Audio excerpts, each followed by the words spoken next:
تدرين نقطة ماشي ممكن وحس كلها مية قرني سنة تون حتى والله من اللي ما عشان أرتقوا دول بتصح بدنا يا والله ما دبعت excellent way اوكي انا هذا شبكة غوانا بالكم غادينا بارتانا ku sameeynaa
وحيدة بسم الله أركوستم كلون يرلي بح وحيدة بسم قال حرفوا يا حرفوا الله حافظنا حافظ القلبيات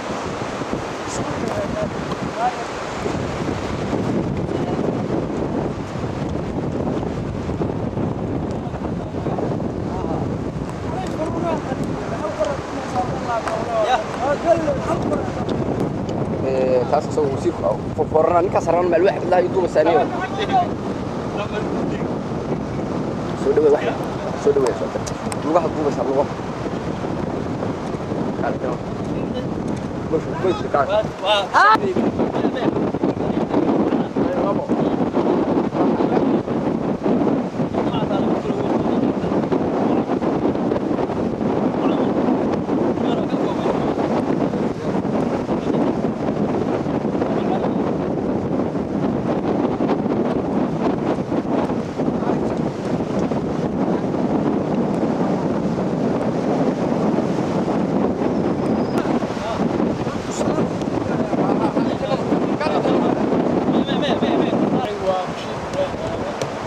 بشير واحد كم تاي كلمة deegaanka hobby waxaan ay iga waran marka kalluunkan aad soo qabataan waa magaalada u fiicaysaan mise meel kale oo baac ka leeyahay aad geysaan labada meel waa loo fiicayaa qayb magaalada qaybna kabariga lama diin shaqada waxa la siiyaa qaybna qaadada kabadi Soomaaliya ama kamidka ilmaal galiyo shidaalka waxa la siiyaa mise waa mid kale oo kabadi Soomaaliya waxaad iga warantaa kalluumaysatada qaar saaki halkan aqoon waxay ka cabanayaan in ay jiraan maraakiib shisheeye oo si sharci darro ku kalluumaysanaya arrintaa maxaa kala socotaan waxaan kala socdaa way jiraan waana wax run ah waqtiga hadda aan kula hadlaaya jidgaan aadan waxaan ahay kalluumaysatada Soomaaliyeed ee ka kalluumaysta deegaanka Bashir waxaad iga warantaa kalluunkan hadda aad soo qabataan ee badda ka soo qabataan horteeda yaala halkee baad u beecaysaan oo beec ma leeyahay beec waa leeyahay qaybna Soomaalida gudaheeda ka iibinaa qaybna kabaniga qaato ila aada dalka Yemen kula kabaniga marka kabani Yemen ah baa Yemen ah baa Soomaaliya mayo kabani waa kabani Soomaaliya oo maalgashadaha shidaalka iyo lacagaha biilasho kala noo soo hormariya waa kabani Soomaaliya waxaad iga warantaa Bashir marka waxaa jira oo saakay qaar ka mid ah kalluumaysatada aan la kulmay ay ka cabanayeen doomo ama maraakiib si sharci darro ku kalluumaysanaysa oo qaybtii soo dhawaatay isla markaana qaar ka mid ah qalabka ay ku kalluumaysanayeen aad soo bixiseen aad soo qaadeen banaanka soo dhigteen bal iga waran qalabka maxaa ka mid ah maxaa ka horjeeda arrintaa way jirtaa xali bayna dhacday maraakiib shisheeye iyo shisheeye labadaba baday ka kalluumaysanayeen si sharci darro ah markaan isku daynay inaan aadnana xabadi iyo waxbay nala dhaceen wax yar kadibna ayagii baa cararay hadday carareenna waxay ka carareen baan qayb ka mida tusaale ahaan ka soo qaadnay waxaa ka mid ah waxyaabaha aan ka soo qaadnay shalaagtaasaa ka mid ahayd oo ay ka carareen kalluunkiioo sidaa ku ah tan waa tii dilaaga iyadoo aheed yar yar waaweyn midna ma dhaafto waxaa xiga tan waa tii kalentoo weyneed waa kaa noocaasay u galeen kalluunka waxay rabaanna way qaataan waxay rabinna sidaasay u galaan way soo tuuraan oo badday dhigaan annagana markaa soomaali ahaanta nooguma jirto kalluunkaa la qalay markuu arko mid kale inay sii cararayaan wadamo kala aadaya qaarada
واحد والله